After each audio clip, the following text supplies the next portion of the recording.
Olá a todos, caríssimos, caríssimas que acompanham o meu canal. Muito obrigado a todos vocês, aos inscritos, às quase 15 mil visualizações que eu tenho. E volto a dizer que este canal foi criado no tempo da pandemia, no período da pandemia, onde nós tivemos aulas remotas e eu resolvi então enviar para os alunos alguns temas, algumas propostas de estudo para que eles tivessem contato com a filosofia, com a história e para o contato com o conhecimento de forma geral, contribuindo assim com a educação em tempos de pandemia. E na volta da aula presencial, os alunos continuaram pedindo e, atendendo ao pedido deles, eu continuei gravando os vídeos. Hoje eu irei abordar um tema sobre os mitos gregos, ou mais precisamente, o tema que eu abordarei hoje será do mito de Procusto à filosofia de Albert Camus. É sabido dos estudiosos, dos que gostam de filosofia, a importância dos mitos, e no caso dos mitos gregos, para a civilização, para o povo grego e para nós que somos herdeiros da tradição e da cultura grega. Então, os mitos, ele era de fundamental importância, ele era um pedagogo para o mundo grego, para os gregos daquele período. Porque os mitos, eles representavam a própria formação, a própria identidade da sociedade grega. Então, eles foram construídos, os mitos, a partir do entendimento que eles tinham de mundo, né? O entendimento que eles tinham a respeito da sua própria existência. Os mitos foram inspirados a partir também da geografia e do local onde os gregos viviam. Então, os gregos, a partir das suas culturas, a partir das suas religiões, eles então abordavam no mito ou nos mitos aquilo que eles entendiam sobre a existência humana. Então, os mitos, eram formas de conhecimento e de compreensão da realidade e da própria existência humana. E a partir disso, né, eu vou entrar agora propriamente no mito Procusto, tá? Que os mitos, eles tinham um significado, eles tinham um porquê, eles expressavam ou tentavam explicar alguma realidade. Então, o mito de Procusto, de acordo com as narrativas, aconteceu dessa forma. Quem era Procusto? Ele era um gigante e ele era criminoso, violento, sanguinário na mitologia grega. Ele vivia na floresta e tinha uma cama feita de ferro. E essa cama teria sido construída exatamente do seu tamanho. Foi feita sob medida para Procusto. E ele, por ser sanguinário, por ser violento, ele que vivia na floresta, ficava convidando os viajantes que passavam por ali para descansar em sua casa. E ao ir à casa de Procusto, quando eles deitavam para descansar, Procusto os amarrava na cama, e todo aquele que a cama não tivesse o tamanho ideal para ele descansar, ou seja, a pessoa que a cama era pequena demais para ele, Procusto então o matava, quebrava seus ossos e esticava a pessoa até ela ter o tamanho exato da cama. E a pessoa que era muito maior do que o modelo, do que o tamanho da cama, Procusto cortava os pés e a cabeça. Ou seja, Procusto usava a câmera como parâmetro, como tamanho ideal, ou seja, o tamanho dele, porque a cama foi feita para ele, sob medida, e ninguém se encaixava no tamanho da cama, ou era maior ou era menor. Então, sendo maior ou menor, ele matava para adequar a pessoa ao tamanho da sua cama. Então, ele convidava ali os viajantes para descansar, mas a intenção dele era exterminá-los. Quem era grande para a cama, então ele cortava membros do corpo. E quem era pequeno, ele esmagava, estraçalhava os ossos para poder fazer com que ele aumentasse de tamanho para ficar do tamanho da cama. Então, Procusto era o terror de todos. Todos ali conheciam a fama e tinha medo, mas os viajantes que não conheciam eram presa fácil para Procusto. O que Procusto representa? Ele representa a intolerância dos seres humanos em relação àqueles que não são a medida da qual algumas pessoas têm. Tá? Então, a deusa Atena, que se sentia incomodada, se sentia constrangida com o clamor das vítimas de Procusto, ela então o procura e tenta convencê-lo de mudar a sua postura. Então a deusa Atena teria procurado Procusto sem sucesso. Por quê? Procusto tinha a convicção de que estava fazendo justiça, eliminando as diferenças entre os homens. Mas qual é o modelo? O modelo era ele. Todo aquele que não se encaixava no seu modelo, no seu padrão, era morto. Então ele se considerava o modelo, e quem não tivesse de acordo com aquilo que ele, as características que ele elaborou, eram eliminados. E esse mito, então, ele tem muitas coisas a nos ensinar. E a partir do momento em que Atena não consegue convencê-lo, então o próprio Teseu, que é outro personagem da mitologia grega, ele procura Procusto, né? De que maneira? Ele prende Procusto em sua própria cama, captura Procusto, prende ele em sua própria cama e fez com ele o mesmo que ele fazia com os viajantes. Cortou-lhe, então, Teseu cortou-lhe os pés e a cabeça. E ele morreu da mesma maneira que as vítimas dele, das pessoas que foram vitimadas dele. A partir deste mito de Procusto, eu entro então agora na filosofia de Albert Camus.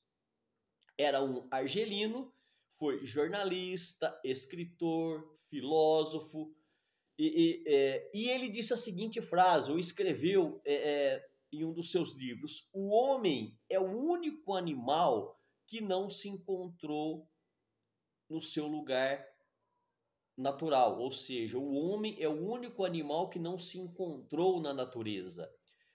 Por quê? Porque, de acordo com Camus, o homem se recusa a aceitar a ser o que ele é. Então, porque o homem, ele deseja ser, ele se valoriza demais, ele maximiza a sua importância.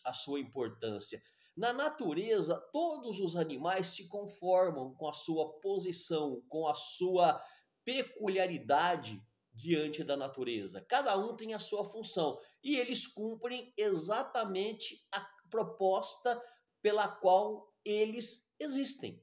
Os animais não querem ser outra coisa a não ser animal.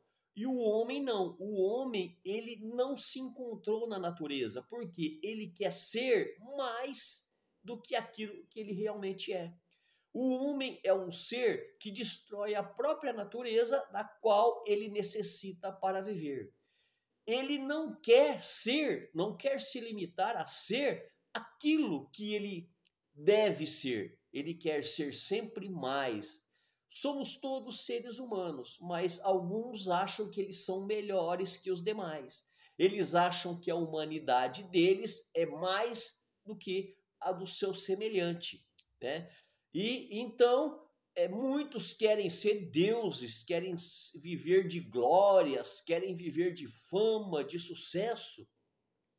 Porém, isso é uma utopia. Nós somos humanos, nós temos momentos, nós temos fases, nós temos situações e nós somos seres limitados, mortais e temos a nossa função. Nós temos que aprender a viver em sociedade e respeitar as diferenças, porque o ser humano é composto por sua multiplicidade de cor, de religião, de cultura, de ideologia política.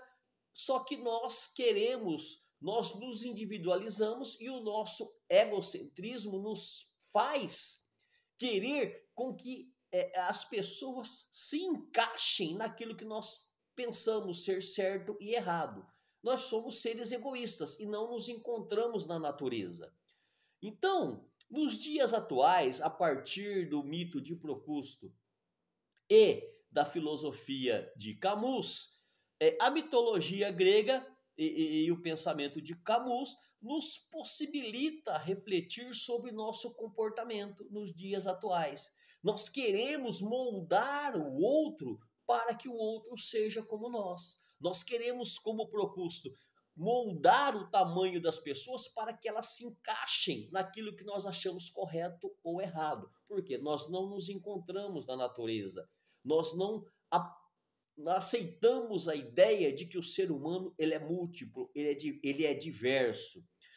A partir disso, nós podemos ver que o ser humano ele quer moldar o outro, ele quer dominar, ele quer ser senhor do outro. Na Idade Média, a religião, a Igreja Católica, ela moldou aquilo que seria o ideal de ser humano. O ideal, o comportamento religioso, a maneira de se comportar. E aquele que não se encaixasse dentro daquilo que a religião determinava, era amedrontado, era perseguido, era morto.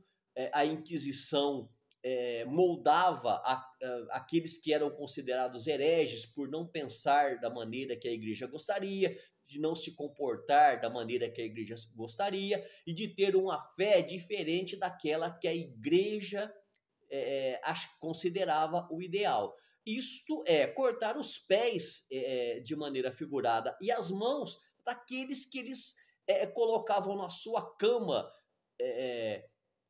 de maneira figurada e que se não se adequava ao tamanho da cama.